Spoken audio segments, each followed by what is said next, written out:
বাড়তি ভাড়া চাইলে যাত্রীদের সাথে আমাদের গ্যাঞ্জাম মারামারি লেগে যায় ভাই। সব জায়গায় এটার প্রভাব পড়বে, এটা মেনে নিতে হবে। কয়েকদিন পর আমরা আন্দোলন করব, গাড়ি সব বন্ধ থাকবে। জ্বালানি তেলের দাম বাড়ার প্রভাবে বাড়তে যাচ্ছে বাস ভাড়া, চাপে পড়েছেন সাধারণ যাত্রীরা। বাসের হেলপার ও চালকদের দাবি তেলের দাম অতিরিক্ত বেড়েছে। আগের ভাড়ায় গাড়ি চালানো সম্ভব না, তাই তেলের দাম কমানো দরকার। এটা নিয়ে সবসময় সমস্যা। তেলের ভাড়া যখন বাড়ায় তখন একজন যাত্রীর থেকে ভাড়া বাড়তে চাইলে তো চিল্লাচিল্লি করে রাগারাগি। এটা নিয়ে আমাদের প্রবলেম বেশি। তেল পাওয়া যাইতেছে না, সরকার বাড়াই দিচ্ছে, কিছু করতে পারতেছে না। আমরা কি করব? তেলের লাইনে দাঁড়াইতেছে, সারাদিন গাড়ি চালাই, মনে হয় ঘন্টার পর ঘন্টা তেলের লাইনে দাঁড়াই তেল লইতেছি, আবার লাইনে দাঁড়াই অনেক সময় তেল পাইতেছি না।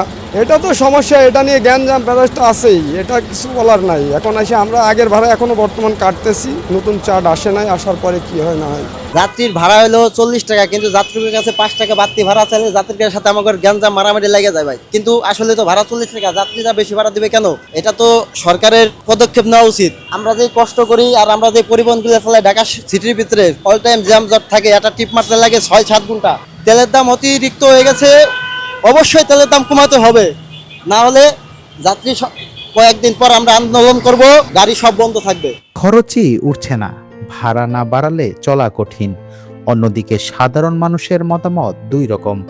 কেউ বলছেন সরকার নিরুপায় হয়ে তেলের দাম বাড়িয়েছে।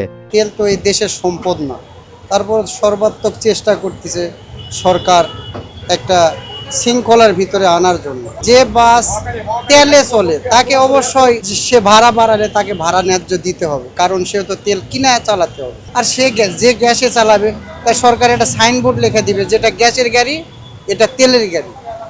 তেলের গাড়ি হলে তাকে আমরা 5 টাকা 10 টাকা বেশি দিব, যেটা ন্যায্য ভাড়া হবে সেই ন্যায্য ভাড়া আমরা দিব। সব জায়গায় এটার প্রভাব পড়বে, এটা মেনে নিতে হবে। এটা সাময়িক কষ্ট, এটা মেনে নিতে হবে। সরকারও আপ্রাণ চেষ্টা করতেছে এটা দেশে একটা শান্তি আনার জন্য। আন্তর্জাতিক বাজারের কারণেই হয়তো তেলের দাম বাড়ানো হয়েছে। আবার অনেকেই মনে করছেন তেলের দাম বাড়লে ভাড়া বাড়ানো কিছুটা যৌক্তিক, কারণ ঘন্টার পর ঘন্টা লাইনে দাঁড়িয়েও তেল পাওয়া যাচ্ছে না, আবার বেশি দামে কিনতে হচ্ছে। প্রকৃতপক্ষে এখন এটা একটা বৈশ্বিক ক্রাইসিস হয়ে দাঁড়াইছে।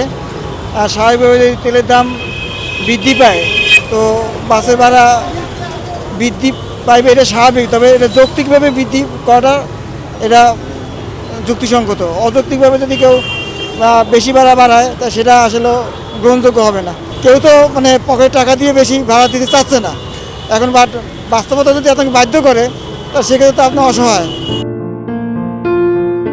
সব মিলিয়ে তেলের দাম আর বাস ভাড়ার এই সমীকরণে ভোগান্তিতে সাধারণ মানুষই।